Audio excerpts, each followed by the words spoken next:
24 साला जैस्मिन, जिसका ताल्लुक ऑस्ट्रेलिया से था, रूटीन में अपने कान कॉटन बड से साफ किया करती थी।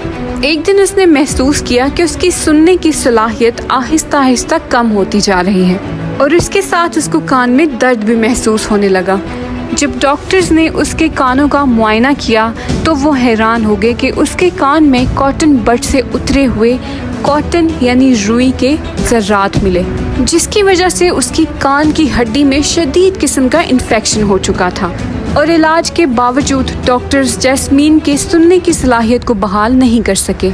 बहुत से लोगों को कान के मैल या एयर वैक्स से घिन आती है, लेकिन सच तो ये है कि एयर वैक्स कान से निकलने वाला एक ऐसा कुदरती मादा होता है जिसका कान की सेहत और हिफाजत में बहुत अहम किरदार है। ये ना सिर्फ हमारे कान को सेहतमंद रखने में मदद करता है, बल्कि ये कान में खुश्की होने से भी रोकता है। ये कान को धूल और मिट्टी के ज़रात से महफूज रखता है और इससे इन्फेक्शन को रोकने में भी मदद मिलती है। और मज़े की बात तो ये है कि बेशतर औक़ात कान की सफाई खुद ब खुद हो जाती है।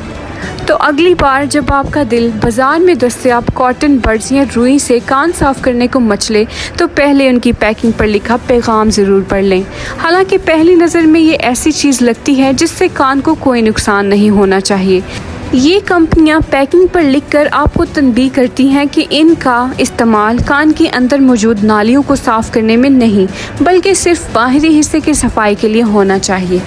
असल में जब हम कॉटन बड का इस्तेमाल करते हैं तो हम वैक्स को कान के अंदर धकेल देते हैं। ये रुई कान के उन हिस्सों से मैल चिपका सकती है जो खुद ब खुद सफाई की सलाहियत नहीं रखते। एयर वैक्स में कान में बाहर से दाखिल होने वाले ऐसे बैक्टीरिया भी हो सकते हैं जो इन्फेक्शन की वजह बन सकते हैं। रुई से कान को साफ करने से कभी कभी कान की अंदरूनी जिल्द में एक किस्म की जलन पैदा हो सकती है, जिससे बार बार इस हिस्से को खुजाने का जी चाहता है और बार बार खुजाने से मसला मज़ीद बढ़ जाता है। अगर कॉटन बड्स कान के अंदर बहुत गहराई तक चले जाएं तो इससे कान का पर्दा भी फट सकता है, अचानक दर्द बढ़ सकता है, खून निकल सकता है और आर्जी तौर पर सुनने की सलाहियत भी ख़त्म हो सकती है। इसलिए कान को सही तरीके से साफ़ करने के लिए आप एयर ड्रॉप्स इस्तेमाल कर सकते हैं। बहुत से लोग कान की सफाई के लिए कान में डालने वाले कतरे या एयर ड्रॉप्स का इस्तेमाल करते हैं। ये एयर ड्रॉप्स कान के मैल को इतना नरम कर देते हैं कि वो खुद ब खुद कान से बाहर निकल आता है।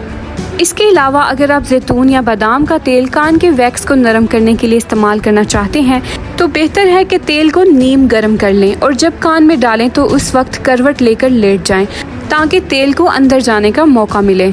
और अगर आप डॉक्टर से कान साफ करवाना चाहते हैं तो उसके लिए सिरिंजिंग या माइक्रो सेक्शन जैसे अमल दरकार होते हैं।